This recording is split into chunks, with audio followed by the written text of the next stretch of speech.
Can you hear me? Yes, can you hear me? Yeah, perfect. How are you, bud? I'm doing good too.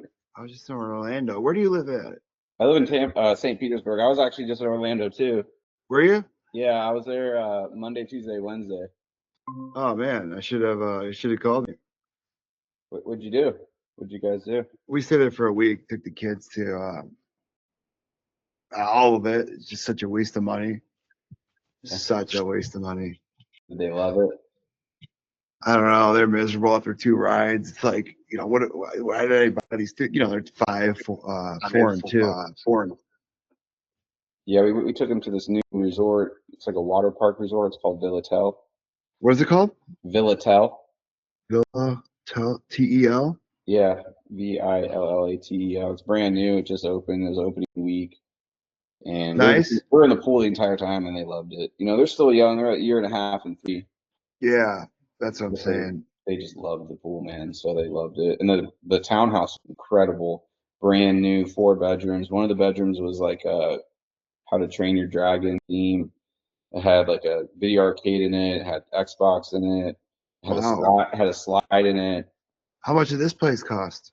It was expensive. It was like I'd say it was like 1,500 for 3 nights, or for 2 nights, but you have to pay like a $300 cleaning fee and a resort fee. So it's like the longer you stay, the cheaper it is. They also Wow. have apartments though. So we got a townhouse. The apartments are cheaper. The townhouse was sick, man. Had a pool.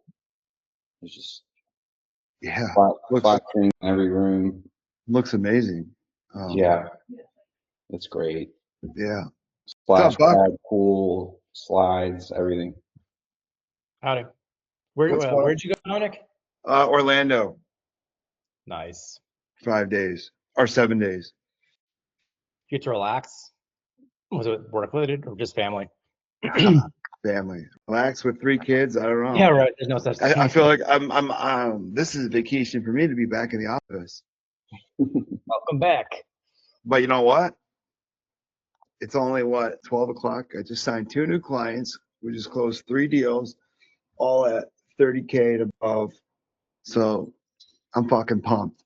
Yeah. Maybe I needed a vacation. Good for you, man. Yeah, I'm pivoting industries. Are you? Yeah, legal's just been. I think I came to the conclusion that I don't know any other legal recruiters who weren't lawyers before. And I think the main resistance, I've just tried everything. And I think it's, the business development just isn't working because I don't think people want to work with somebody who wasn't a legal recruiter. I have really ramped up the business development and had some good conversations, but they just don't go anywhere. And the industry is slowing down. There's been some pretty crazy stuff going on at the federal level with legal. So jobs have just come to a screeching halt. I'm just like, well, you know what? I think I've really tried giving it an honest try, and it's just like not working. My first year in recruiting, I did damn near $250,000 in billing, down year. So I know I can do this. It's just Yeah. Oh yeah. What made you pick legal? so I have a kind of a recruiting mentor, Trisha Tamkin. Oh, I know Trisha. Ernie knows Trisha very well. Yeah, she's great, Chicago gal. She's family friend, known her forever, and she was the one who kind of insisted I go in this route.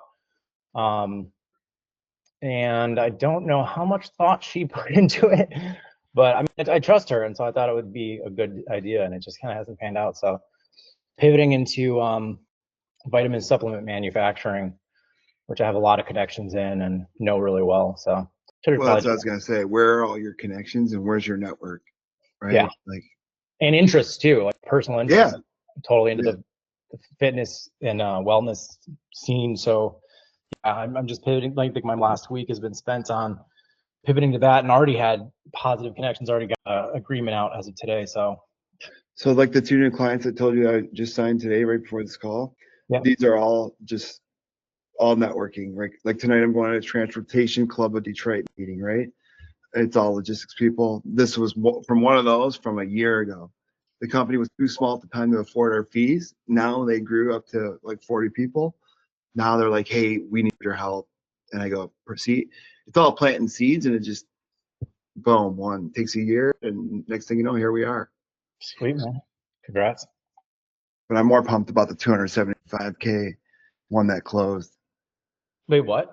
275K hire just hit. Holy sh, that's amazing.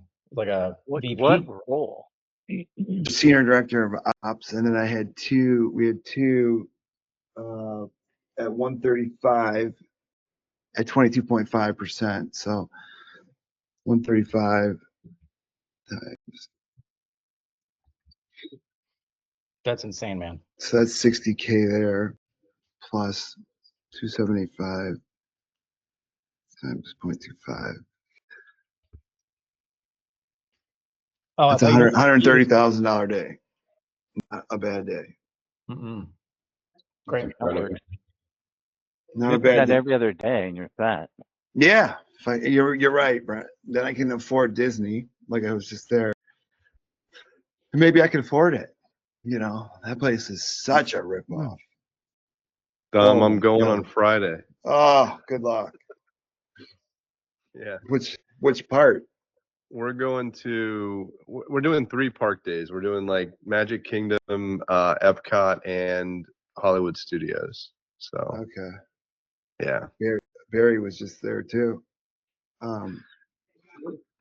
Yeah, I'm preparing myself. dude. You can. I don't know if you can. All I know is this: is you're gonna be spending $1 every. If you've never been there, every corner you turn.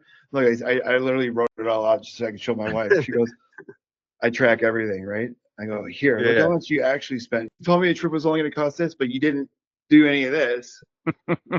We did I did like I don't know, I kind of splurged because I don't like huge crowds and dealing with lines. I'm trying to make it really fun for my kids without me being like a grump. So we did like the premier like fast pass or something. I'm hoping that it'll alleviate some of the lines, but How old are your we'll see. kids? 6 and 8. Yeah, that's probably a better age. Mine are 5, 4, and 2. By the time second ride hits in the sun, they're done. His kids are I want to go 43. home. I'm starving. I'm tired. His kids are 43 and 37. Yeah. Hey, Toy, how are you, Brent? I'm good, hanging in there. How you guys doing? Good, good. What's there with you? Any new updates on BD? What's working? What's not? Really just been doing my Dripify campaigns and then, personal outreach. That has just kind of been more like personalized. My one-offs that I drop outside of the one-off that I drop into the campaign for Dripify. I've been getting a lot more engagement from LinkedIn, surprisingly. My cold emails, again, cold. So Yeah. The cold emails they're tough. yeah, and then we're kind of exploring that whole staffing that I had mentioned last week. So I did some research on, some different back office solutions, between Boss and, the other ones you had kind of showed me before. So probably gonna be taking that dive here soon and looking to offer some of our current clients any, ramp up with the staffing side. Yeah. If you can tap into your current clients that you've done a good job for, Yeah. say, hey, we're adding this on. We have a team. I'm actually looking to acquire a staffing firm right now in Michigan. I'm not ready yet. I'm not ready for you to acquire me yet. I'm just No. just No. just No. one of these days. One of these days. I just wanted to show this real quick. So, like one family picture. Look at the post impressions. Holy shit. 58,000. Wow. Like That's crazy. right.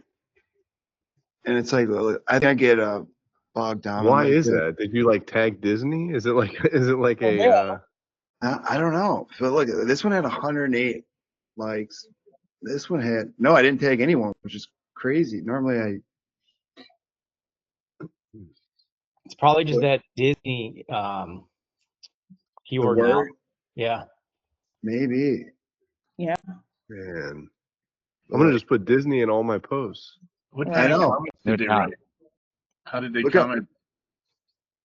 A little bit of everything, right? Yeah. It's Nobody's cussing you out or anything?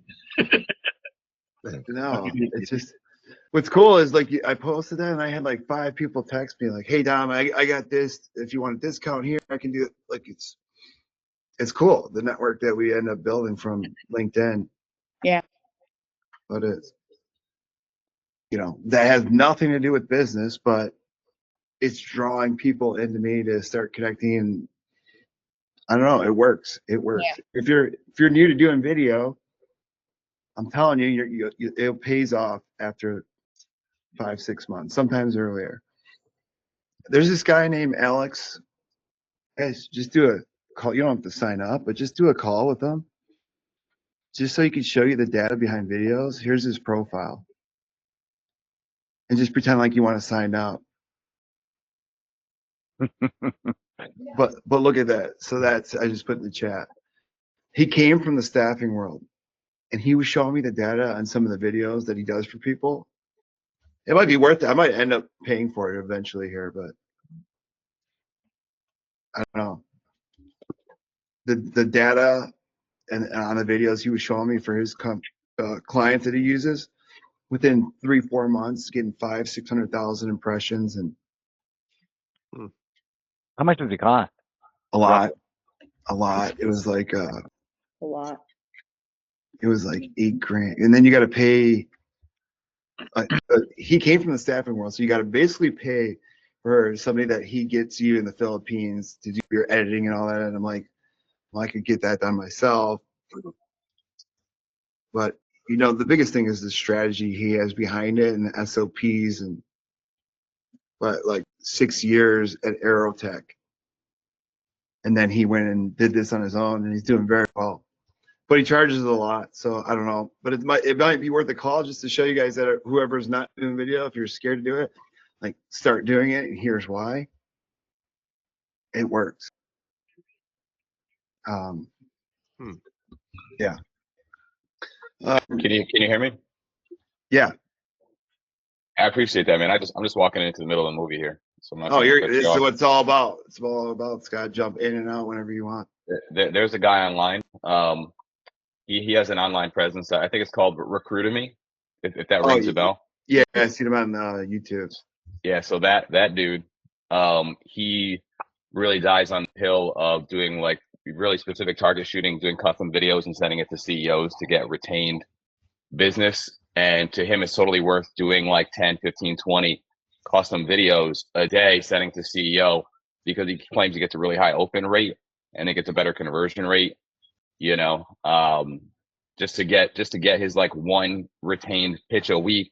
Maybe he closes one after one out of 4. He just needs one retainer per month, right? So he's just all about like whatever the best channel is to get that one pitch a week. Then like if it's a video, then I guess I'm doing a whole lot of videos. See, I like that style because that's how I am. I'm more tired. I rather put in the extra time to do the 10, 15 videos to the right target than do the mass, emails, videos. For me, it's always paid off just to be very super targeted, very niche. Like the 2 clients I signed this morning, very niche, all introductions. I didn't make a cold call, didn't do anything. They were like, "Hey Dom, I heard great things about you, blah blah blah." This one guy's like, "I need."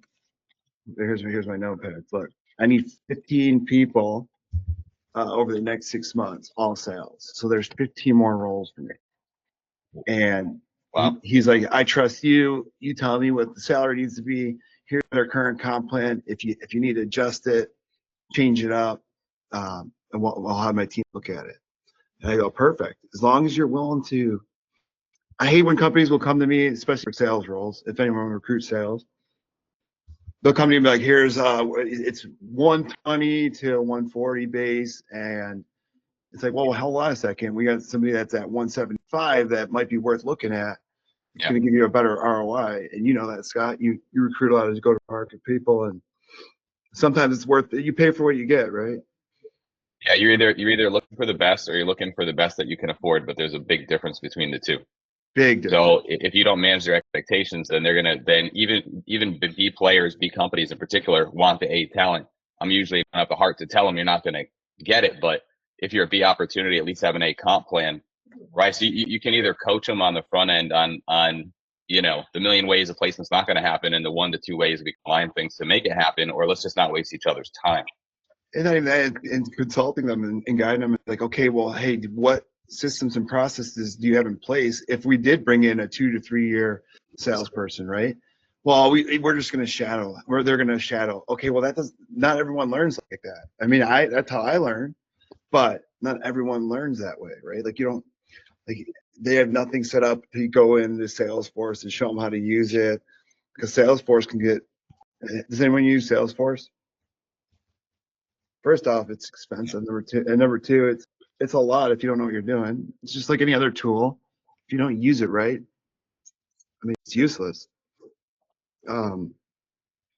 But Zach, what about you? I'm still doing my report situation. I just got last night got like the published report. So we have this like 25-page industry specific report on healthcare IT, and we're doing like a PR, like little press release, and try to get picked up by like an industry publication, and then just get some traction with it and use it as like a value add to engage potential clients. So What about getting on like podcasts with it? Like, can you get on any podcasts in that industry? yeah, you know, there are a couple podcasts. What I've found is that a lot of them are like kind of like pay to play. It feels like you have to like be a sponsor to get like if you're a vendor, you have to be a sponsor in order to get that seat. So I gotta figure that out. But yeah, I definitely would. What else? trying to do more on LinkedIn. You know, email is definitely not. I'm getting opens, but I get no responses. And then I get people that like revisit the email a couple times, and I'm like, you know, because I see the opens again, but then I don't see any emails. So you get them to open, and what does your messaging look like? Well, I'll tell you. So a lot of it. So this has like been my go to market. Like last year when I did the rebrand, I like literally, I had last year's report.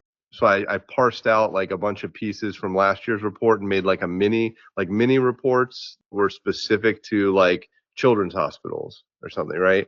Then I would reach out to children's hospital executives for, you know, a few days, and I would only send them that portion of it and say, if you want to see the full report, you know, click here. So it's been like share something, and so they're revisiting it a lot. Like people are opening it. Some people open it 20 times, which means they forwarded it, which is pretty cool, but I still can't get a freaking response.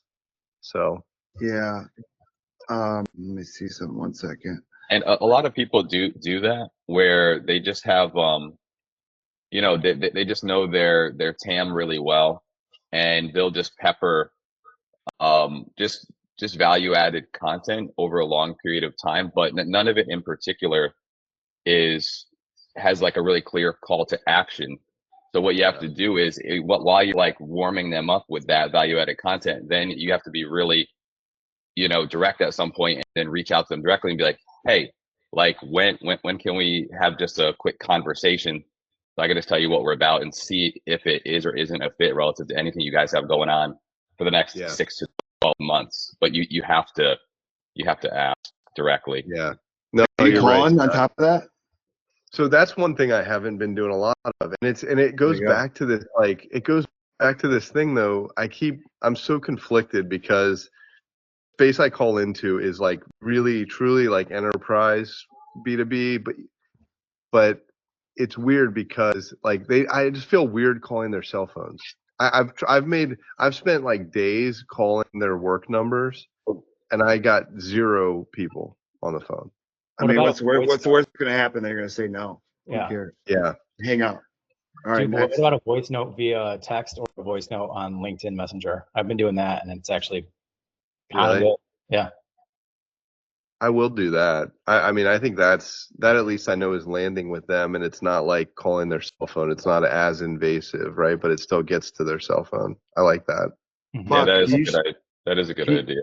Can you show me how do you do the voice note on the computer? Do you have to do it on your phone? On LinkedIn, you have to go to, you have to do it on the phone. And so you just go to the messages part and like click somebody. and the little microphone icon will pop up, and you have to be careful though, because if you just hold it, record, and release, it sends, and you can't delete it. I've made that mistake. Okay. So you have to hold it, record it, and then if you fuck up, you have to slide to the left and to not send it. So just beware, because I have definitely sent. I was like, I was doing one. I was like, fuck, and then oh shit. I was like, oh no. So No. But you cannot do it from the computer though, only your phone, right? Right. Yeah. All right. So I got a Mint Mobile eSIM for my iPhone to use for my work number, and so sending iMessages and then sharing my contact card has also proved to be really valuable when at least sourcing candidates, because I was doing SMS before and the green bubbles pop up. I think people get a ton of those. So when they see, oh, this is an actual person, my text response are fantastic. Yeah, text is the best, one of the best mediums. And like the whole thing, because what we all hate, we know like 9 out of 10 times they're guaranteed not to pick up the phone when we call. And I don't even like leaving voice messages because I know nobody listens to them at all. But if you can, like similar to the, sending somebody a custom video outreach or doing this, kind of, where you're just leaving this like voice message in the text message, basically, it's all just a way to demonstrate, to showcase your personality, right? To make it personal, because we're all doing the same thing. And a lot of recruiters that have a lot of success, they're just really quirky, and they just, they just showcase their personality, and they just be somebody that people think is fun and want to work with, and some of them are really good at doing that in emails, like they're wordsmiths. Or I was trained Danny Cahill, so he's like an English major. Everything he types and writes is just like butter, but I'm not him, right? And I'm not going to use AI for everything that I write. So you just got to find a way to like be yourself, like be yourself, like OEM plus, and and then that's the best. Like there's only 2 types of prep I give candidates. One is be yourself, and one is please, for the love of God, don't be yourself, right? But only one of those is going to work long term. So, does anybody know what Rocket Mortgage is? Yeah. You know what they tell their people in the sales training? We come by land, air, and sea. So like, we'll leave a message, then we'll hit them with an email. We'll hit them with a voice note, SMS. So I always leave a quick voice. Like I'll be like, hey Scott, Dominic calling, give me a call back, and then I'll send them a text right after. So they think like, oh, Dominic, how do I know this guy?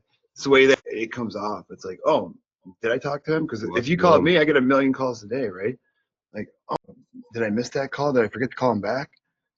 And that's why I ended up getting multiple cell phones now, just so I can know, like, okay, which one is this one calling? It's the candidate. They're probably calling this number. But that's worked for me. But I am going to try the voice notes on LinkedIn. I haven't done that because I don't even really use my phone. I use obviously all the monitors here. people are leaving me voice notes on LinkedIn that are pitching me, but they're using AI to leave the voice notes. So I immediately, like, it's turning me off already a little bit. So I think a better like use case test would be to do it just personal via text message, because AI is like slowly taking over the voice notes, and ultimately, just like the easy apply button, it's just going to ruin LinkedIn in a whole new way. Oh yeah, It has a megaphone emoji on it. Wait, so the AI. I think for sourcing in particular, the voice notes are great. I mean, I have a really low, lawyers just suck at getting back to people, so that's been helpful for me. But I would love to, if you can forward one of these, or like show me one of these AI ones, because man, I don't want to, I guess like LinkedIn is kind of falling off in that sense where everybody just feels spammed all the time. I mean, I know I do. Buck, why don't you try this? Why don't you call the attorney's office, especially if you know if they're looking for attorneys? Be like, I'm actually calling because I have a case and want to see if anyone can handle it. And then, boom, reverse it on them. Be like, hey, yeah, just try it. See if it works. Try it with a firm that you don't care about. Yeah, that's a good idea. I got a VA doing some calls that like in B markets and stuff too. So I'm going to see. You started today. See how that works. Yeah. Scott, that's kind of like reverse marketing. What's been working for you? Everything all at once, always. So what works for me is relationships and referrals. So just like the last time we talked, you said that you incentivize people to make introductions for you. Because even if I have a relationship, I would ask for intros because that's always going to be the best way to get traction. Because we're in the service business anyways. But once I started reaching out to some people that I already have a relationship with, I'm like, hey, listen, we know each other. I trust you. I want to let you know about my referral program. I'll give you 15% for any like executive intro that you make. Give you 15%. And if you're going to introduce me to a VC or a PE contact, I'll give you 20%. Yeah. And so you kind of just like, it has to be enough. It has to be like 10K potentially. And then all of a sudden you can be like, I'm sure the residual revenue is not going to hurt, man. Go buy yourself a jet ski or build a new deck or whatever on me, dude. But like, let's make some intros this year. Here's one of the guys I have doing it for me, 25 years in logistics. These are all his A contacts, right? Or he could call them right now. And he has such a good relationship with them. Well, here's an example. I'm not going to use this one because we have a confidential search going, but Schneider Logistics, huge company. He makes one phone call to the president, gets us right in, right? So I'll pay for that all day. Now we got in there, right? So it's just like I'm tapping into their network, their connections, and we're a small boutique firm, so I can do that, and I can incentivize these people to help me, but also introduce me to their trusted network because they trust me and I like them and they like me. And guess what? They're making money. Like I gave him 40 grand. Well, I didn't give him. He brought it to me. I had to pay him out 38 grand in 1 month. Just for which is all like fine, right? That's all after you get paid anyways. Right. Made me 96,000. So what I do is because I use Loxo. So before I talk, when I do a lot of reverse marketing, so I get a lot of executive. I just try to recruit my clients because 25% of them are looking at any one point. So why don't I just recruit 25% of the market? Just develop a relationship with them, and then what I'll do is I'll schedule the Zoom call and I'll send them an automated template to fill in. They have to fill it in before they talk to me. And one of the things is, are you making any hires in the next 3 to 6 months? It's required to fill in. Do you know of any other executives that are looking for new opportunities right now? It's required to fill in.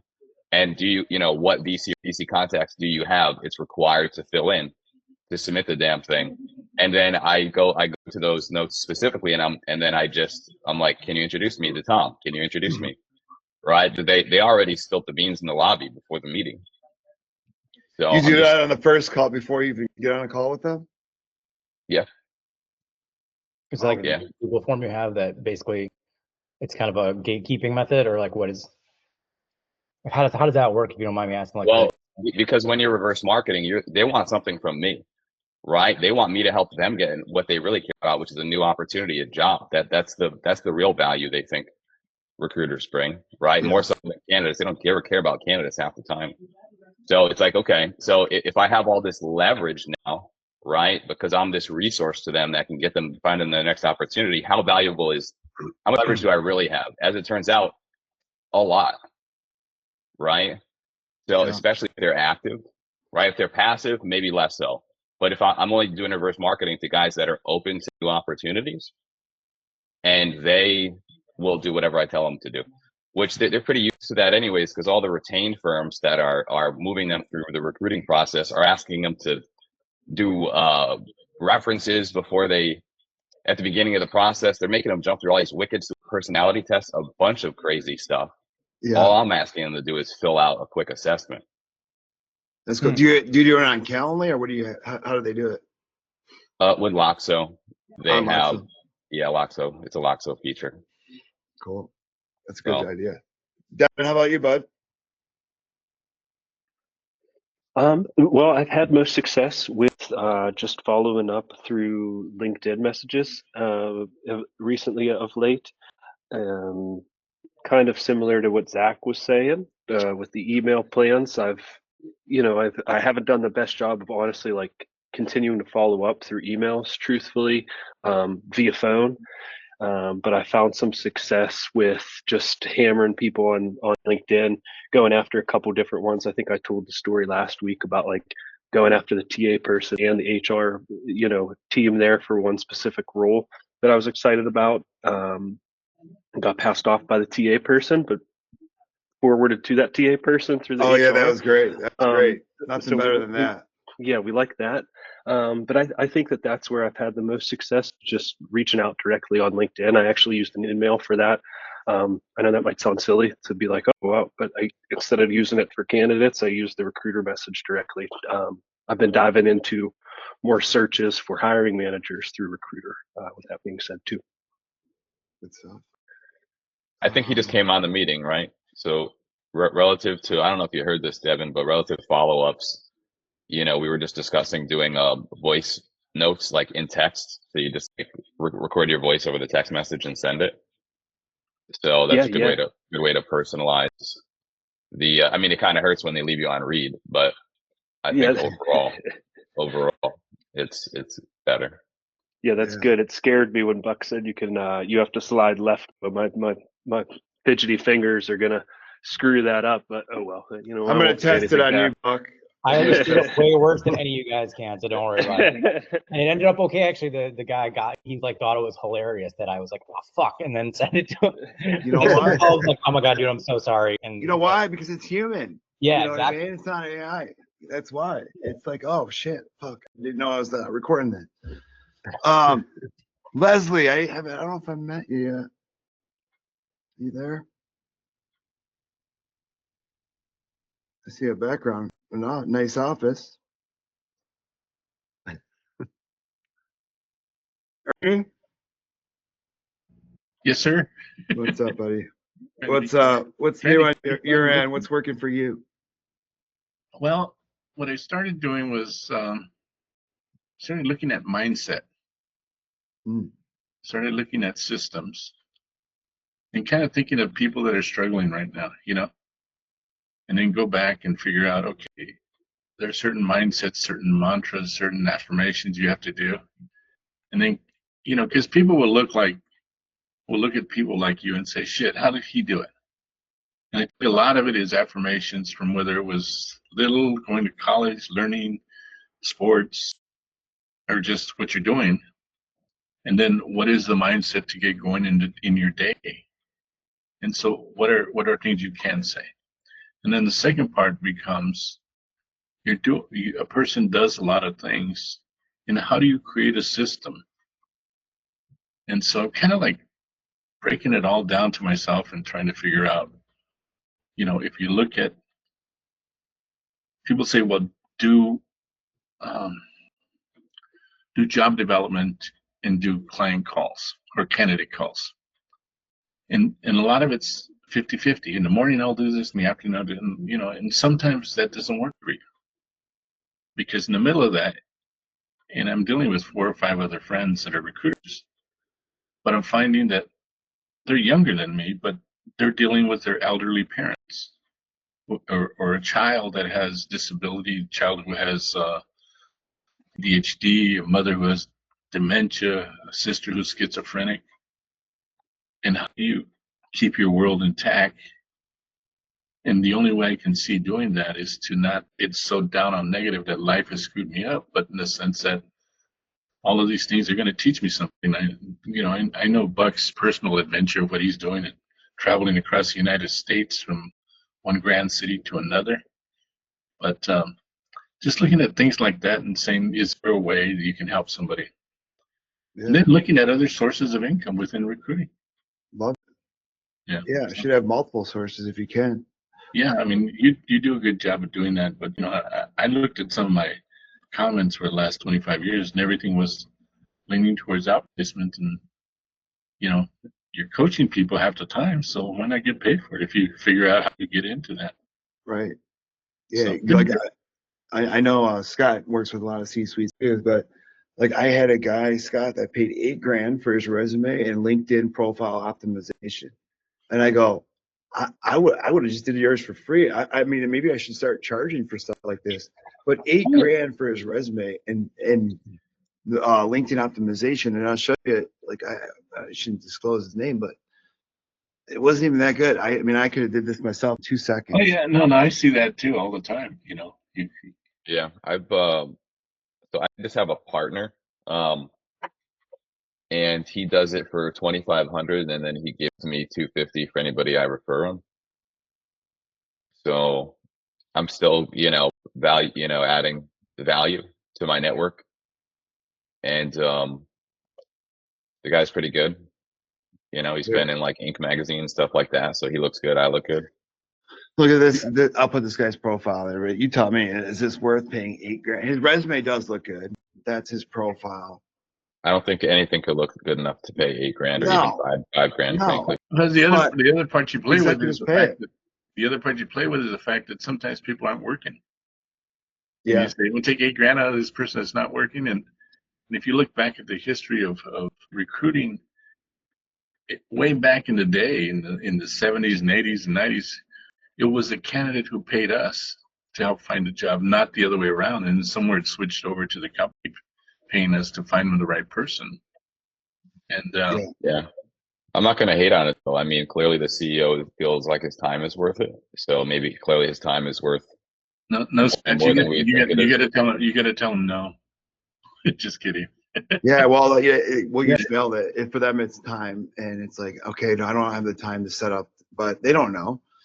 Most of the time, they're dealing with high-level reports or the team, and board meetings, whatever. Like they're like, to us, $8,000 sounds like a lot, but to them, he was probably like, oh, that's cheap, $8,000. Scott, does he do that with? You pay the $8,000, but do you just get a new resume and that's it? I don't know. This was a candidate I was talking to that paid. He told me he paid $8,000 for this resume and for his LinkedIn profile, and I go, I could do that for you in 2 seconds. It's basically like, I guarantee you he got referred that CEO by a different CEO that also paid $8,000. Probably. So he's just riding that gravy train. Yeah. But I'm sure he does it for a lot less too. Otherwise he'd be starving. Yeah. Oh, I'm sure he knows his audience, who's in front of him. I don't know. I should ask him, who was the company that you paid $8,000 to? I would love to know what they're doing. Because if you look at companies like Challenger, Christman, and Gray, they mastered the outplacement, Ernie. We're like Ford or Stellantis, GM, like these automotive companies here, if they're about to do a massive layoff, they'll go and pay, let's say, Ernie $500,000. Like, here's $500,000 for these 60 people. That all you have to do is help them fix their resume and coach them. There's no guarantee either of place finding them a job. You're absolutely right. And see, in the old days, you had the upper and the lessers, and that meant if you're one of the uppers, your company gave you a little office, and if you're one of the lessers, you got a cubicle. And it's kind of funny. I did that for a while. I did outplacement as I did for recruiting, and I also was a victim of outplacement, and they gave me an office. But during the 9 months that I was there, and I learned recruiting. Some of them, like I know an executive that an outplacement, the company paid $100,000 for him, and it was to have personal one-on-one coaching, to fix his resume, to coach him through interviews. You're talking about people that haven't had to probably look for a job in 20, 30 years. Oh yeah, no, you're. I was a VP, and I got it all. I mean, Yeah.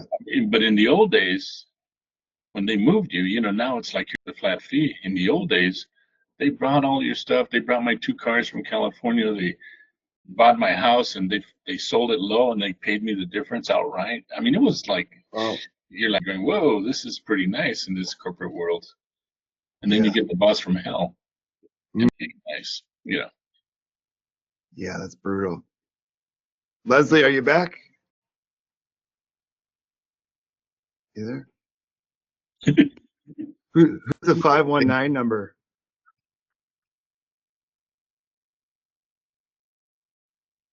I can't read the number on there. You there?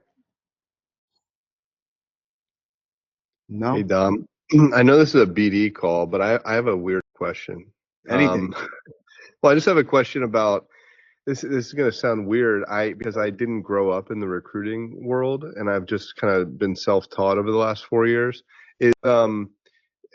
What expectations on how quick you are, like from the time you take a requisition, from the time you take a job order in to the time that you present first candidate, like what is normal in the industry? I came from like the the consulting or the contract world, and it was like everything's very quick, and it's like 48 hours and we're presenting candidates, and it's like, you know, I feel that pressure, you know, for FTEs too, and it's like, am I killing myself Yeah, no, for I that? think it Or like, depends on the type of role, your niche, right? Like what we will tell companies, like we have an average of 3 days, median average of 3 days to present first candidate, but is that always the case? No.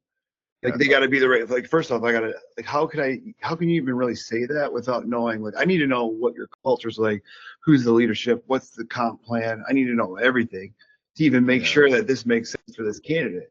And it's a two-way Yeah. street now. Like why would they, especially for top salespeople, like why would I come over there? You know, because I'm going after passive candidates, right? So that's like well, it that's the depends what thing. you're doing, right? So and that's what I'm doing. And clients are now coming to me. What I'm realizing is for the FTE roles in 2021, it was different, right? It was like I was getting inundated, and it was like things were moving quick.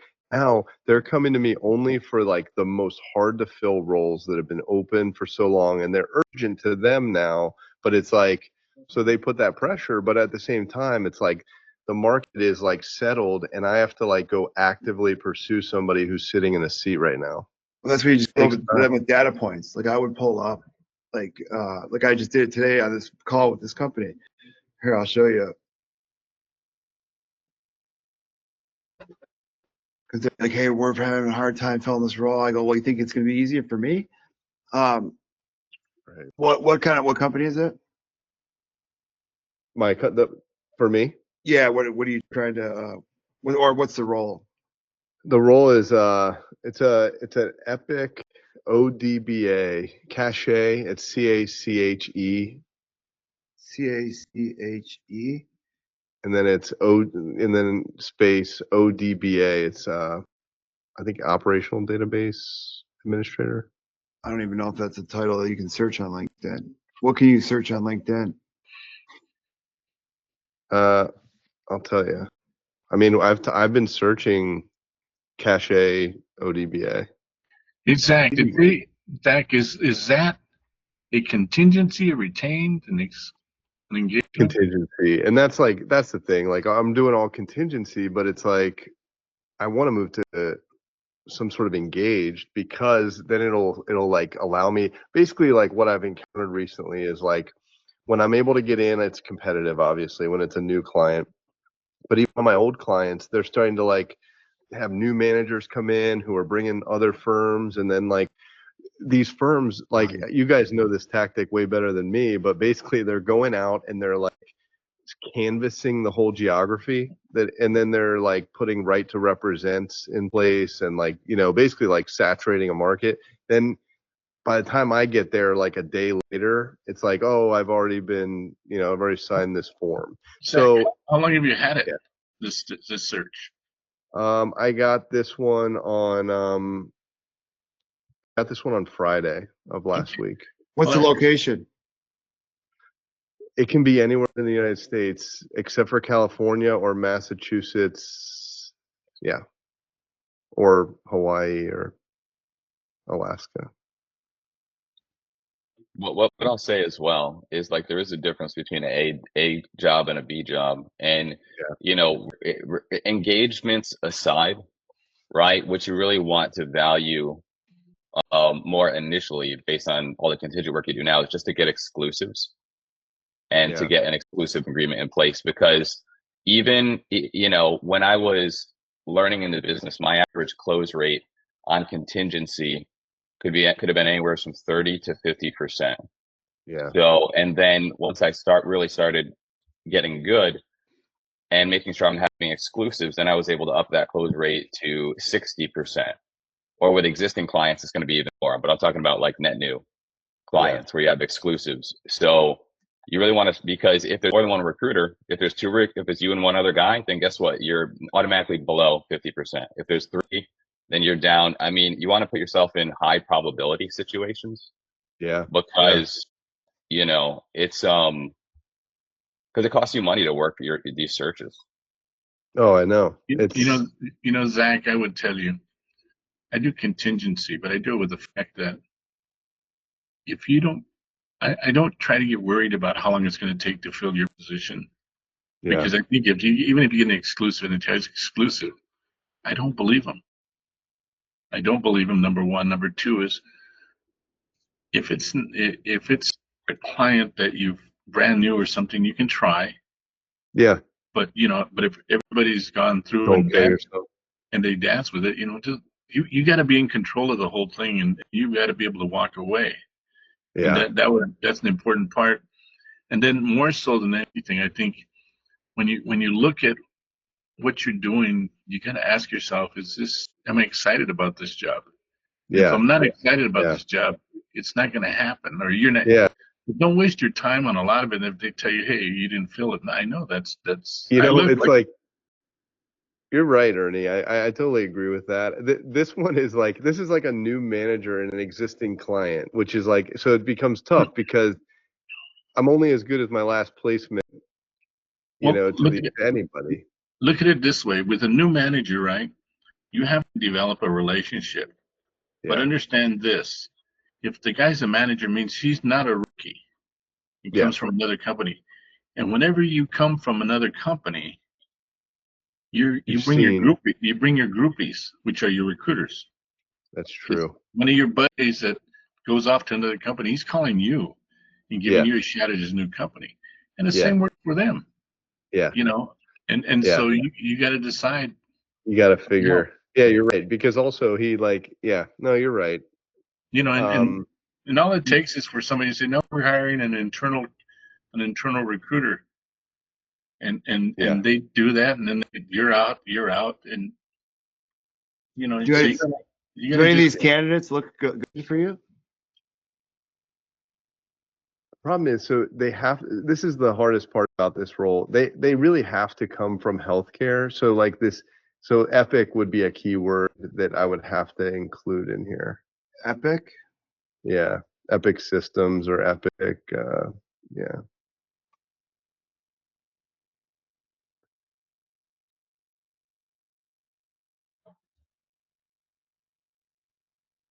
Hospitals and healthcare? Yeah. Dominic, do you use Talent Insights more than LinkedIn Recruiter when you're searching like this?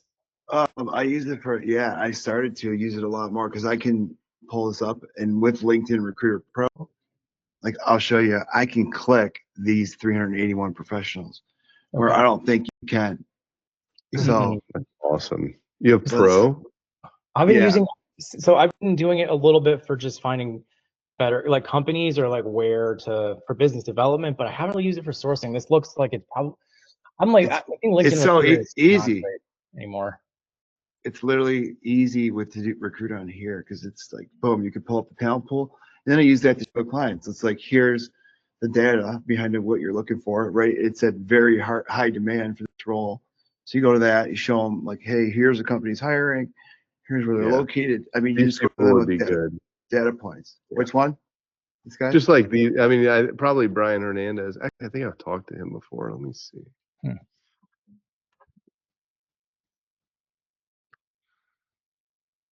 Pretty sure I have notes. So what I would do is I would take this entire search right here, 381, throw it into Dripify campaign, and let it run. And just see what, okay. Yeah. That's a good move. Oh, yeah. So ODBA means Oracle Database Administrator. Is that what it means? I guess. Epic ODBA database. The weird thing is, this is like the weird part. It's like, I think they're phasing this whole thing out because, I don't know, Oracle owns Cerner now, which is Epic's #1 competitor. And so Epic made everyone move away from Oracle. So I don't even know. It's a very all I know is like Cache is like, I've been kind of avoiding ODBA even in searches a little bit, like, and just focused on Cache. So watch this. What's the company that you're hiring for? It's Ohio State University Physicians. OSU. It might be under OSU Physicians if you put.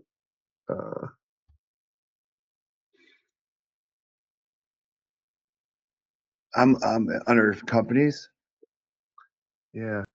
I think they have a LinkedIn presence as OSU Physicians. I just put under Wexner, Yeah, that'll work too. Yeah, they and then don't. let's say skill Epic.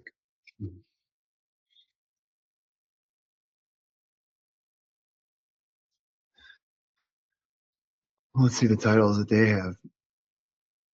And I don't want to hijack the call. That's why I was like Oh, that's hesitant to what even mention it. I apologize, guys. cache. Probably what is cache management? What does that mean? But I would just start playing around with this database. Yeah, I'm gonna mess with it. So I let's honestly see. don't use Talent Insights at all. But I should. Hey, Zach, is this a new client? It's one that I've placed people. I placed 3 people there 2 years ago, and then they stopped. They hired basically what they did. He admitted they hired like I placed somebody there from Mercy from a big health system in St. Louis, and then they brought like he hired like 5 of her ex-colleagues of her colleagues, and so they basically just created these little funnels from people that I placed to bring more people. So it's not a new client, but sort of. Yeah, like this most people don't know you can use this for recruiting a lot. Yeah, Like I've I use never this a really. lot. Because if I want to look and see like, okay, because in my space, they can call a business development manager or they can call it an account executive or sales manager. So I gotta go see what the title is at that company and then go do a search on that. I see what you mean. Okay. Like, Yeah, I bet I you don't there's know. probably some in here you could probably pull from. I like that. This Talent Solutions. I don't even Senior know. Do I Oracle have? DBA.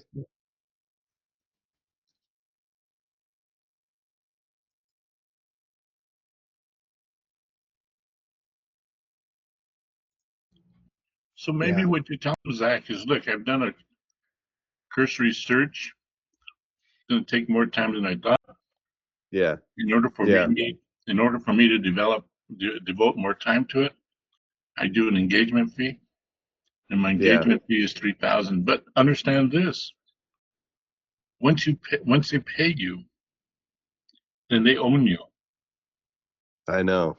Yeah. And Then you're working that as opposed to even doing anything Well, else. it depends how you present it. But check this out. So if you get one of the candidates that's good that you talk to, Yeah. so now I go in here and I'll say, okay, well, here's 8 other openings. There you go. Bam.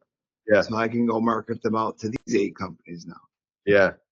See what I mean? So Like, because I work, you guys, some of you guys work in really niche areas. A lot of you guys do. Like one of the things that were you on that were you on the conference last week at all?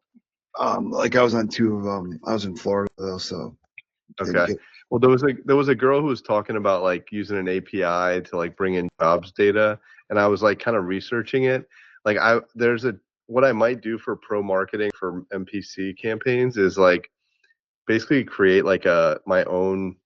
I'm thinking about investing to create my own, like use this API that's pretty expensive, create a front end that will allow me to create my own like search engine for Epic related roles, and then I can like when I get a candidate on the hook, which I get all the time, but I have nowhere sometimes to place them, then I'll at least be able to search like these company pages to be able to present them to. But what you're showing me, like, see, like not every health system will put their stuff on LinkedIn, but this is pretty cool that you can Well, then, kind of yeah. quickly pull that So, up. like with Perplexity right now, let me see where my library was.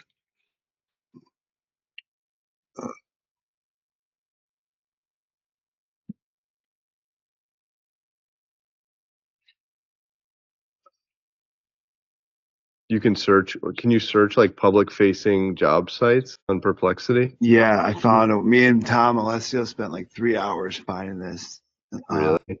That'd be huge. Yeah. If it could like look at like Workday, like public facing. See. Well, Zach, all you have to do is really, you want to keep it simple. Just get Yeah. a location and tell something like ChatGPT to identify every hospital within a 6 mile radius or a Well, that's 25 not mile even. radius. That's true. Like, here's the thing though. Like, so Ernie, I have like, there's like 400 accounts that I could work with with my niche right now. So I have I have a spreadsheet with all of their URLs for their career sites. And basically I'm like manually like kind of searching them where I'll reach out sometimes to do some campaigns around open, ad chasing things. Like, it would be really nice if I could like kind of just have this proactively running and have like access to all the jobs in one little like Yeah, interface. but if you look at NPCs, right? Yeah. People say, what's the purpose? And they go, well, it's to place somebody, my great candidate. No, it's to basically to get yourself out there. Yeah. But if you are going to place somebody with a great candidate, it's always good to be local. That's true. And That's true. so you got to be local within the salary range. You have to have the qualifications that I'm looking for, because it has nothing to do with what they are. It has to do with what their pains are, what they want to resolve. Mm-hmm. So you go and you figure out within a 25-mile radius of where this person could travel, and then you NPC them that way. So Yeah. here you go, Zach. Take this right here. Boom. Yeah. I'll Yeah. just share this with you. That's sweet.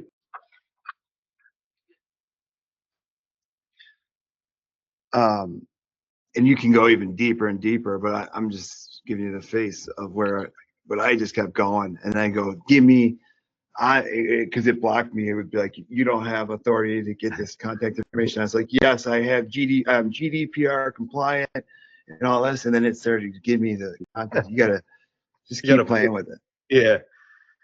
That's awesome, Dom. Yeah, I'm gonna mess. I use Perplexity a lot, but I gotta start doing that.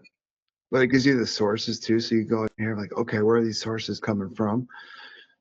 All right, so this is pulling right from their website, so you don't need to spend all that money on, Yeah. the API. It's a lot of it's right here. That's awesome. Cool. Well, thank you guys. I don't want to. Again, I'm sorry to hijack. No, that's what I it's was for. just I mean, like, it is business development. So, finding a candidate is business development too. And then a lot of Yeah. times you're asking questions that somebody else wants to ask, Right. and somebody gets an idea. You get one idea and you can go with it. So that's really what it's all about, Exactly. And that's why I'm telling you, if you can get on this and use this and learn how to, so you gotta go to like, so go here, go to For Business, and then. Oh, okay. Oh, okay. Anybody want to give me a company that they're working on right now? Devin, want one? Yeah, you can work. The company that I'm looking for mechanical design is Curtis Wright it's out of Pittsburgh. My cousin works for them. Oh, really? Where Yeah, at? he's the head of global sales, Michigan. Joe Grammatico. Wow, very cool, very cool. You need a connection in there? Absolutely, yeah. No, I have a branch right by my dad's house. So one of their big facilities in Cheswick. So that's what like triggered me to reach out to them. I was visiting him and saw them in the neighborhood, and I was like, man, I should just try to reach out. And I'm only working one role right now. I mean, they got hundreds of roles. What role are you hiring for? So it's a senior mechanical design engineer. And I was going to bring this up. We've kind of talked about a couple, A jobs, B jobs. Curtis Wright's great. They do some great things, but the pay just is killer on this position from similar backgrounds, the experience they look for. Like some people are making 150, and I'll just lay out all the facts here. Their range is 90 to 120. They might go a little bit up, but I can't. So what you do there then is that you go to like okay, before these people came to Curtis Wright, right? This guy just came 2 years ago. Where are they coming from? Boom. I go look at all these companies. Yeah. Okay. And then I'll go look at all these, right? And then I'll say, all right, who's the senior there that I can pull from one of these? Because obviously they left for a reason, or even talk to this, reach out to this guy, like, hey, what made you come to Curtis Wright? And Okay. find out, like, what were you making at, Floor Marine Propulsion or whatever. Yep. That's a great idea. Another Great thing that I idea. use for LinkedIn Talent Insights, that right there. Be like, okay, where did they come from before? Let me go target these companies.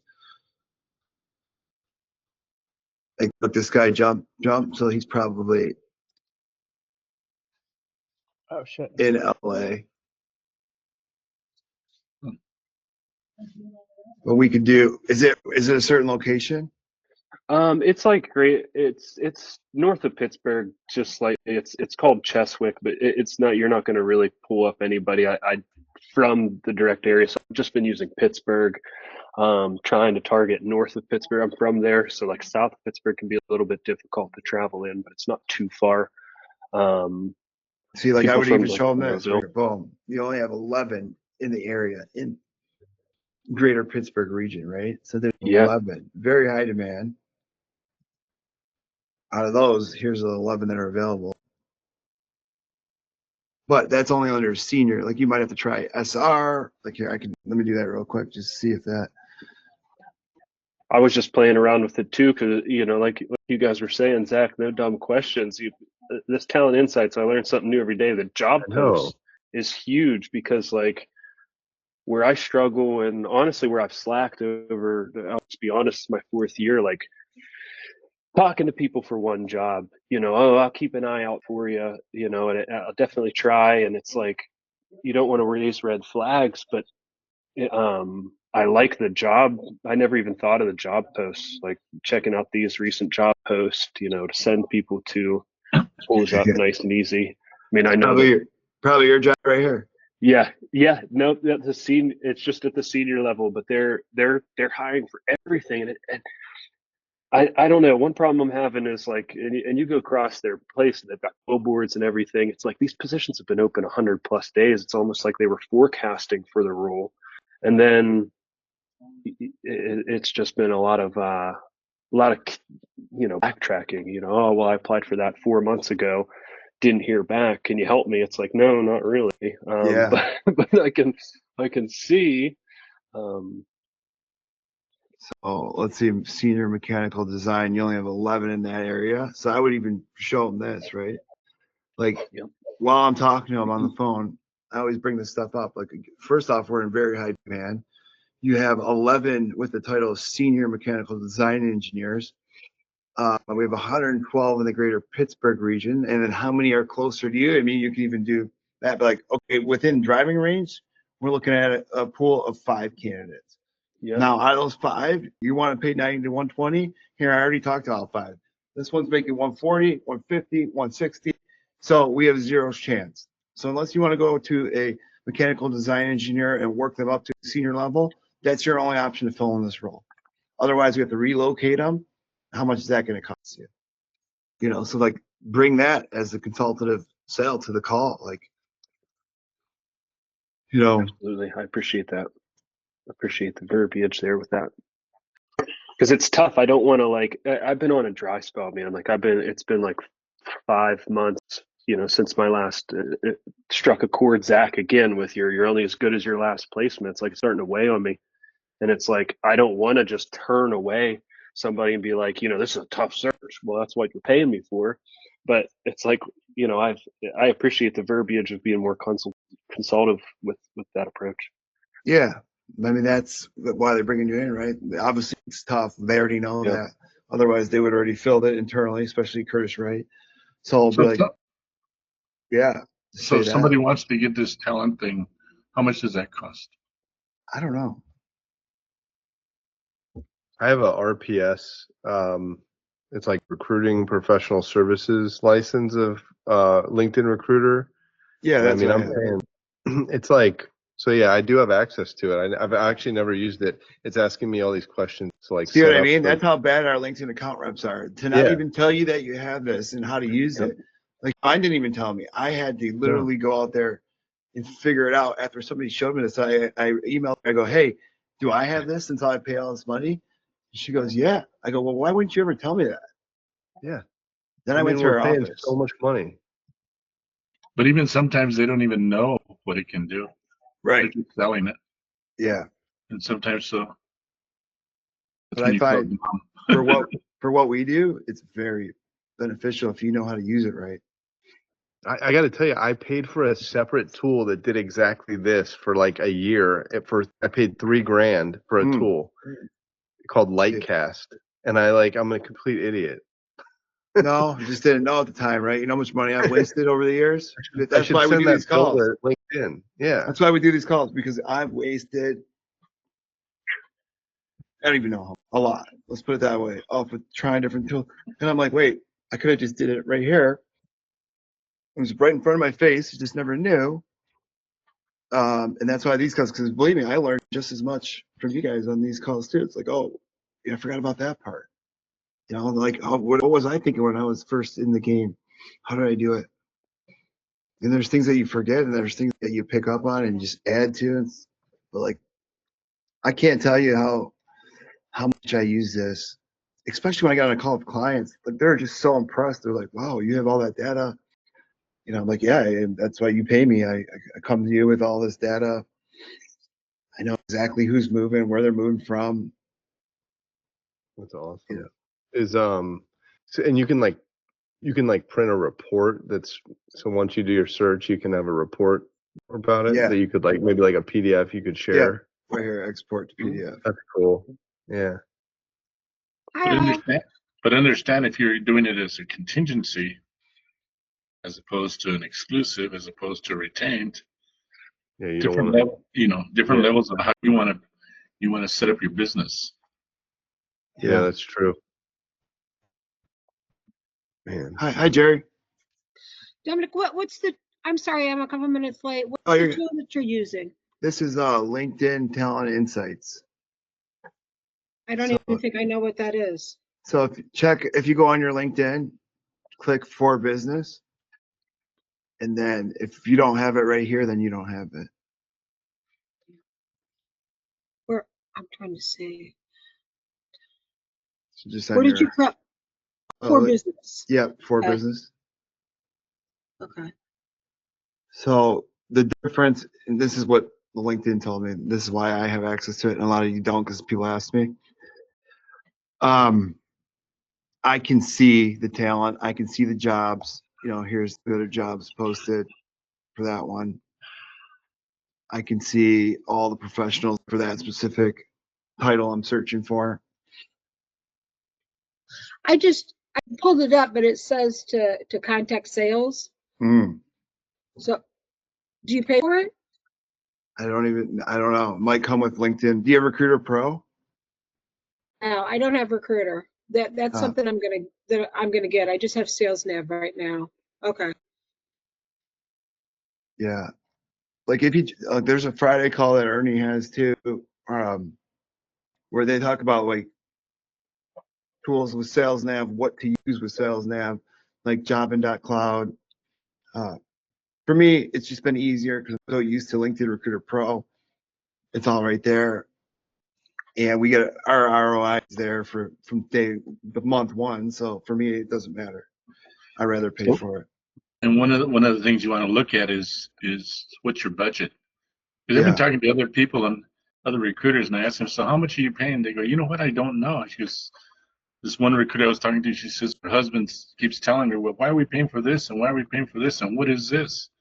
And my spouse asked me the same thing. And you're like, oh, yeah, I forgot about that one. Yeah. So you add things on there, and then that's why it's important to figure out what your system is. And in using, you can use this, but you got to remember, you got to have a brain like Dominic. If you don't have a brain like Dominic's, you have a brain like mine, this can be confusing. But one of the things that we do with sales, with Jobin, is you go into Sales Navigator, which is a lot cheaper. You want to This- show yours, Ernie? Yeah, well, here. Let me get Like, into. Jared, while he's looking, what's your average placement fee? So just to see if the ROI makes sense for you. I'm sorry, did you just say me? Yeah, what's your average placement fee? Well, I mainly do retained and engaged, so I just did one and it was 50. So, yeah, the ROI is probably there for you to get LinkedIn Recruiter Pro. That's a nice hit. Nice hit. Congrats. I love hearing those numbers. Let's see this. Well, I was in here before and I told you that they had originally told the girl no, and she came back and said, I know I can do this job. Yeah, that was awesome. She put together a huge presentation and then she met the president at O'Hare. And she ended up getting it. Like, Yep. that's a candidate that wants a job, went above and beyond. But I just had this for one placement. So that's not bad. Wow. Yeah, 275 at 25%. Holy moly. Congrats. Not even in my Huge wheelhouse. Mine's mostly sales. That's a senior director of ops. Beautiful. Jerry, can I ask how did you come across, like, because I'd love to do retainers. I'd love to just start working in that capacity, even engagement fees. And how did you come across like the 50 number? Are you working multiple rules? Is it based on a certain percentage? If you don't mind me asking, if it's too much, that's okay. But No, this was 25%. Okay. And quite honestly, I think I probably could have asked for 30. Okay. Yeah. They have been just the ultimate dream client. I mean, I work directly with the president. The recruiter was great. He said, just CC me on things. He gave me any info I needed. That is a dream client right there. Yeah, they have been just marvelous to work with. I was referred in by an SVP that has been a candidate and a client in the past. Very nice. Very nice. Great work. That's all we need, right? Just communication is nice. We don't ask for too much. I mean, they were really, I have really, really enjoyed working with them. Wow. So here, let me show you guys. Oh, let me just show you this real quick. So one of the candidates I was working with, she was having trouble getting into this client. So I knew the head of talent there, and I didn't have a contract with them, but I still sent her the candidate. She just said, look at this. So guess what? Now Kim goes in that VP role. Do I need to get off? No. I just put it in the chat. I was having difficulty signing in, so. I sincerely appreciate your referral. This is the head of a talent at a company. I didn't even make her sign a fee or anything. I just wanted to help this lady that I knew. So I go, here, let me just direct you right to him. Bam. And that's another $60,000 fee I just lost out on. But Yeah, that really is. But hopefully, if you open that door up, yeah. you know what? I always play the long game. It comes back. Yeah. It comes back. Yeah. So Jerry, I'm just gonna get back to what I was talking about. Is you go into Sales Navigator, right? You look up plant managers for the food industry. You find maybe 300 within what you're looking at, and you've got different pages. Within Job In, use their extension, and you hit that extension, and all of those 300 come down into Job In. You give it a tag, and if you were to hit this like this, you go into a tag and say, I've given some of these companies here that I've done, but this is my food manufacturing group that I started a long time ago. So that's everybody I brought in one shot. And it just goes on. I asked for the ones in the United States. But having done that, you can then go into these LinkedIn tags here, and you can find out which ones that say they're open to work. Oh wow. It's connected to that, and it's real time, or it's from the time that you brought them in. It's pretty much I don't know if it's real time or the time you brought them in, but I'm taking it as real time. Yeah. And all I have to Pretty do is I'll do another search. I mean, those are open to work, right? And then these are so I get rid of that. I will clear that. But say I want of these guys here, and go to my LinkedIn tags, and who are my first connections. Mhm. So I'll do that. And I got my first connections. This group, by the way, is just one group that I created back in, I don't know, 2017. And just had a stupid group that just said, for everyone that's interested in food manufacturing, please join. And I have 25 members now. And so 25,000 members, excuse me, of this group. And so I have access to all of them. So take this, go back out here, and you take out.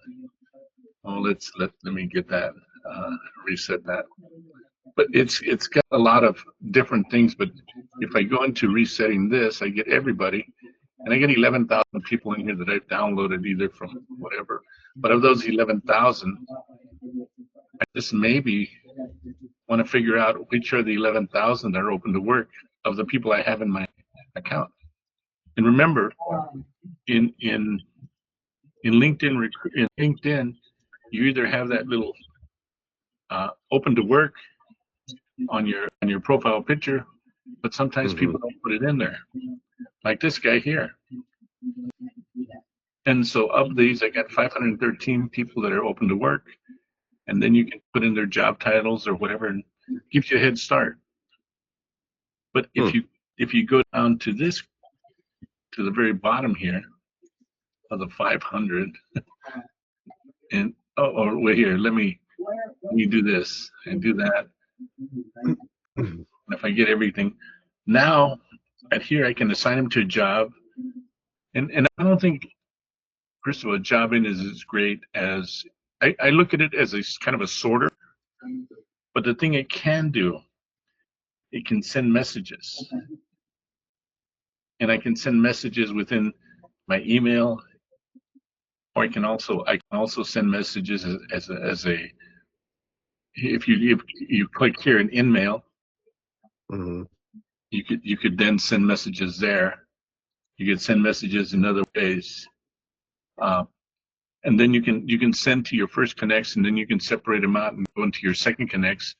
And in the second connects, I've said, who I know we're not connected, we're only a second degree, but would you connect with me? And since we're both in the food industry, and people connect, and then if you want to know how it's going, you go here to the dashboard, and you can see this is like recent, and it does it in people time. So you're connecting. Yeah. These are different ones, but if I want it, the thing within Recruiter, okay, the thing within Sales Navigator or LinkedIn, if you say you have 300 requests and nobody responds, this thing here can withdraw them all in one time. Yeah. And within LinkedIn, you have to go one at a time. Yeah. And then there's a limit. The other thing that I like about this is then you can import these out. I take them to Sales Navigator, pump up their addresses and whatever, get their contact information, and then put them into my database in Loxo. The cost of this thing that I'm paying here is about $50 a month. Wow. See, I mean, that's really interesting, especially if that's real time open to work, because that's the one thing about my ATS that I'm like, I go search in there, but then I have to go check LinkedIn to see if they're like actively out in the market now, or if they're not, it's like, that's kind of cool. What I did with the ATS2, I exported those out and brought them in here. And then you can upgrade, and you can do all this. You can add things to it. I mean, if you get into, let me do this here. If you did the pricing here, and then you go